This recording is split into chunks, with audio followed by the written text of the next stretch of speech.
What's up, everybody? It's the Benchwarmers, and we are back doing our NFL Power Ranking series for the 2021-22 season. And this is our 14th daily video on the topic. And before we reveal to you what team we have ranked as the number 19 team in the NFL, please like and subscribe. It would mean so much to us, and it would allow us to get better content like this and more out to you guys. So without further ado, the number 19 team in the NFL, the Indianapolis Colts. So starting with the recap of their season last year, they made a lot of offseason moves. They signed Phillip Rivers to a one-year deal. They also drafted Jonathan Taylor in one of the earlier rounds, and they traded for DeForest Buckner, and they traded their first-round pick. So it was a really solid season overall. The Colts went 11-5, and I think a major reason for this was their offseason signings. All of the players that they got in the offseason, or at least most of them, had a very big impact on the team, and the Colts were able to earn the 7th seed. But unfortunately, they lost to the Bills in a wild card game, 27-24. It was a very close game and a nail biter, and it was a sad end to a very solid season. So I think heading into the offseason, their team was already very solid, as they proved last year, but they needed another quarterback because Phillip Rivers retired, and also one of their major offensive linemen retired too. So overall, their team is looking pretty good. Yeah, in the draft, they maybe could have adjusted offense first, but they decided to go with Kwity Paye, a defensive end, with their first pick at 21 overall. He's a great 4-3 edge, so he fits their scheme well.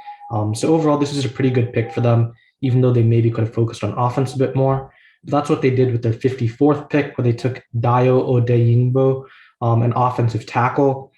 This was a little bit of a reach, in my opinion. I think that there were better offensive linemen on the board, but there is a chance that he could make a big impact for them on the offensive line. And then they also took Kylan Grayson, a tight end in the 4th round, which makes sense for them because they have Jack Doyle, but he's in his 30s now, and he's not going to be part of their long-term plans. So getting a young tight end like Grayson is going to be good for them in the long term, but probably won't have a big impact immediately. And now we go to the 2021 offseason, where the Colts had a lot of moving pieces going on. Obviously, the biggest news is that they traded for Carson Wentz, who had a notoriously bad season last year with the Eagles. And they traded a 2021 third-round pick and a conditional 2022 second-round pick, which can turn into a first if Carson Wentz plays enough games. That was a pretty big trade, and it got them a starting quarterback to replace Phillip Rivers. But additionally, they had a lot of pieces that they needed to sign in the offseason. So they re-signed T.Y. Hilton, Xavier Rhodes, Zach Pascal, and Marlon Mack, among several others. A lot of really good pieces they were able to keep, a lot of pieces who some teams were really vying to get. And it was basically an understood assumption that T.Y. Hilton would be gone from the team. But the fact they were able to keep him on a pretty decent deal was definitely very good for them. Additionally, they did not sign too many outside pieces, but they did sign Eric Fisher and Antoine Woods. Eric Fisher is injured. Even though he is amazing, he is coming off of a very serious tear, which will keep him out for at least half the season, if not more. But they did lose a few pieces in the offseason, including Phillip Rivers and Anthony Castonzo to retirement, who were very integral parts to last season's team. They also lost important pieces such as Justin Houston, Anthony Walker, and Malik Hooker on the defensive side. So in conclusion, I believe in Carson Wentz, and I actually had the Colts ranked relatively high at 16, which means they are just out of the playoffs since 7 teams from each conference make it. And I think Carson Wentz was actually a really solid quarterback when he was on the Eagles a few years ago. Maybe last year was an off year, but before that, he was on track to get 4,000 yards, 30 touchdowns, and 10 interceptions for a few seasons, even though he missed a few games here and there. And he even led the Eagles to a 13-3 season in 2017 before he got injured. And then the Eagles actually ended up winning the Super Bowl that year. And I think that really shows that Carson Wentz set the team up for success.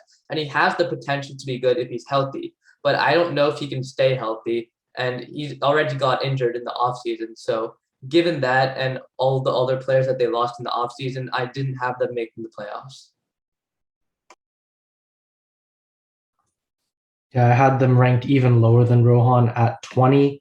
This is the lowest out of the bunch. I think that Wentz is a fine quarterback. He's not exceptional, but there are always going to be injury concerns with him. And the backup quarterbacks for the Colts really aren't going to cut it in today's NFL. Additionally, the receiving core is not where it needs to be. I think they should have addressed that in the draft. They have T.Y. Hilton, but he's aging, obviously, and not as good as he was in his prime. And then the defense got worse, losing many key pieces, and it wasn't really a very good defense last year anyway. So, well, it was okay, but getting worse is definitely not what they needed to do going into this season. Yeah, I had them at 19, and this was mostly because of the Nelson and Wentz injuries and how they won't seamlessly reintegrate into the team after the first few weeks, and there will be some growing pains. And also, I think because of the structure of last season, they won some very close games. They started off really hot, started off like 4-0 or something, which is actually really solid. But I also don't trust Wentz. I think last year is what we're getting from him. The fact that they were able to win the Super Bowl without him, I think, look as more of a knock that Nick Foles was able to lead them to the Super Bowl and winning a Super Bowl. So Carson Wentz doing well with the team isn't exactly amazing.